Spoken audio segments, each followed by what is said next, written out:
یہ قرآن ایک بابرکت کتاب ہے جسے ہم نے آپ صلی اللہ علیہ وسلم پر نازل کیا تاکہ لوگ اس پہ غور اور فکر کریں اور تاکہ اہل فہم اس سے نصیحت حاصل کریں۔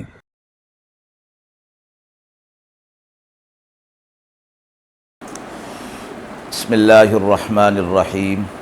السلام علیکم ورحمۃ اللہ وبرکاتہ۔ ناظرین کرام، درس قرآن مجید کے آج کے اس پروگرام میں ہم سورۃ الفتح کی آیت نمبر 22 تا آیت نمبر 26 کے حوالے سے موصول ہونے والے سوالات کی روشنی میں تفسیر پیش کریں گے۔ آیت 22 اور 23 میں اللہ تعالیٰ نے ان لوگوں کی ناکامی کی بات کی ہے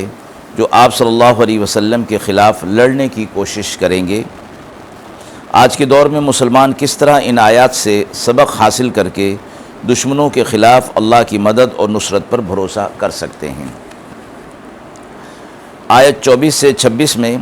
اللہ تعالیٰ نے صلح حدیبیہ کے واقعے کا ذکر کیا ہے، جہاں جنگ کے بجائے امن کی حکمت عملی اختیار کی گئی۔ موجودہ عالمی اور علاقائی تنازعات میں مسلمان کیسے ان آیات کی روشنی میں مذاکرات، صبر اور حکمت کے اصول اپنا کر بہتر نتائج حاصل کر سکتے ہیں۔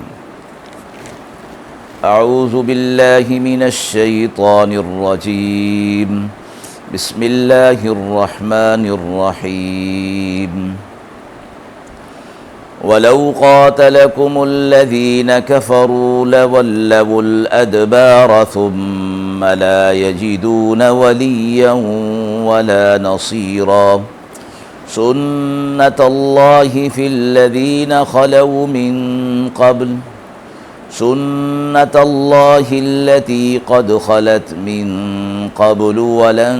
تَجِدَ لِسُنَّةِ اللَّهِ تَبْدِيلًا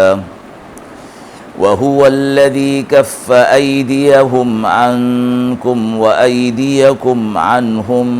بِبَطْنِ مَكَّةَ مِن بَعْدِ أَنْ أَظْفَرَكُمْ عَلَيْهِمْ وَكَانَ اللَّهُ بِمَا تَعْمَلُونَ بَصِيرًا۔ هم الذين كفروا وصدوكم عن المسجد الحرام والهدي معكوفا أن يبلغ محله ولولا رجال مؤمنون ونساء مؤمنات لم تعلموهم أن تطؤوهم فتصيبكم منهم معرة بغير علم ليدخل الله في رحمته من يشاء لو تزيلوا لعذبنا الذين كفروا منهم عذابا أليما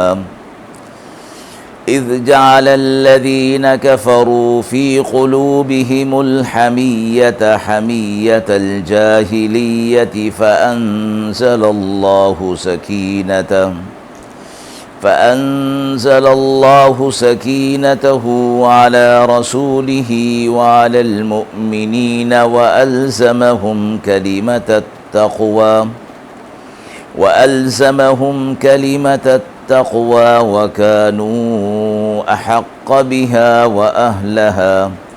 وكان الله بكل شيء عليما۔ آیات مبارکہ کا ترجمہ ملاحظہ فرمائیں۔ اور اگر لڑتے تم سے کافر تو پیٹھ پھیرتے، پھر نہ پاتے کوئی حمایتی اور نہ کوئی مددگار۔ یہی دستور اللہ کا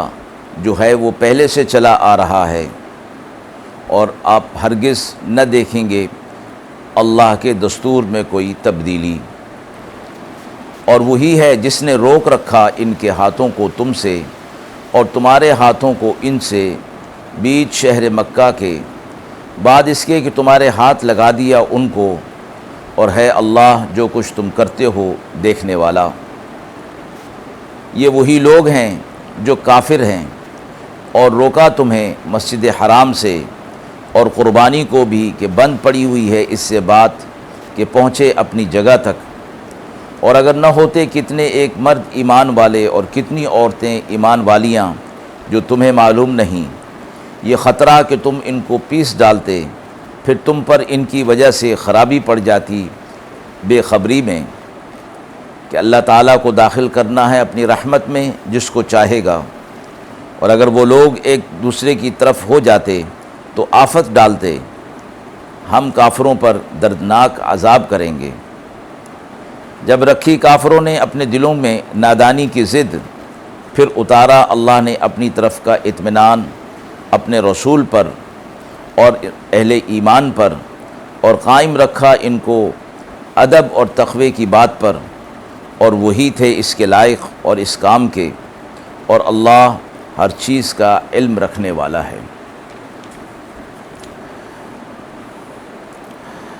مذکورہ آیت کے حوالے سے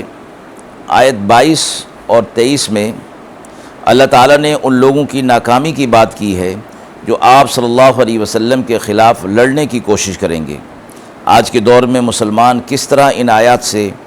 سبق حاصل کر کے اپنے دشمنوں کے خلاف اللہ کی مدد اور نصرت پر بھروسہ کر سکتے ہیں۔ آیت میں فرمایا گیا کہ اگر یہ کافر آپ کے ساتھ لڑائی کرتے اور یہ صلح نہ کرتے تو اس کا یہ تقاضا تھا کہ وہ ضرور پیٹھ پھیر کر بھاگ جاتے، اور نہ ان کو کوئی مدد ملتی اور نہ ان کی کوئی نصرت کی جاتی، اور اللہ تعالیٰ کی طرف سے کفار کے لیے اسی طرح کا دستور پہلے سے چلا آ رہا ہے کہ کفار غالب نہیں ہو سکتے اہل حق پر، بلکہ اہل حق ہی غالب رہتے ہیں اور اہل باطل مغلوب رہے ہیں۔ اگر کسی وقت کسی حکمت اور مصلحت سے اس کے اندر تبدیلی ہوئی ہے تو وہ بھی دراصل اہل ایمان کی ہدایت کے لیے اور ان کی تنبیہ کے لیے ہوا کرتا ہے۔ پھر فرمایا کہ اللہ تعالیٰ کی طرف سے اس دستور کے اندر تبدیلی نہیں ہے، یعنی اللہ کی مدد و نصرت بہرحال اہل ایمان کے ساتھ ہی رہے گی۔ تو آیت کے حوالے سے جب اللہ تبارک و تعالیٰ نے آپ صلی اللہ علیہ وسلم اور اہل ایمان کو یہ فرما دیا کہ چونکہ وہ ایمان پر ہیں اور ایمان کے تقاضے پر عمل کر رہے ہیں، اس لیے اللہ تبارک و تعالیٰ کی مدد و نصرت ان کے ساتھ ہوگی۔ آج کے دور میں بھی اللہ تبارک و تعالیٰ کی ذات پر بھروسہ کرتے ہوئے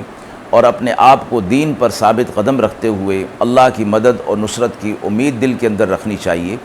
اور اگر وقتی طور پر مسلمان کسی جگہ پر پسپا ہو رہے ہیں، یہ شکست کے آثار ہیں، تو اس سے دل کے اندر یہ بات نہیں لانی چاہیے کہ اللہ کی مدد نہیں آ رہی، بلکہ اس کے کچھ تقاضے ہیں، اس کی اللہ کی طرف سے کچھ حکمت اور مشیتیں ہوا کرتی ہیں۔ لہٰذا اہل ایمان کو اپنے ایمان پر اور تقوی پر جو ہے وہ مضبوط رہنا چاہیے، اللہ کی مدد ضرور ان کے ساتھ شامل حال ہوگی۔ آیت 24 سے 26 میں اللہ تعالیٰ نے صلح حدیبیہ کے واقعے کا ذکر کیا ہے، جہاں جنگ کے بجائے امن کی حکمت عملی اختیار کی گئی۔ موجودہ عالمی اور علاقائی تنازعات میں مسلمان کیسے ان آیات کی روشنی میں مذاکرات، صبر اور حکمت کے اصول اپنا کر بہتر نتائج حاصل کر سکتے ہیں۔ فرمایا گیا کہ اگر جنگ چھڑ جاتی اور بے خبری کی حالت میں مسلمانوں کے ہاتھوں سے مکہ میں محبوس مسلمان قتل ہو جاتے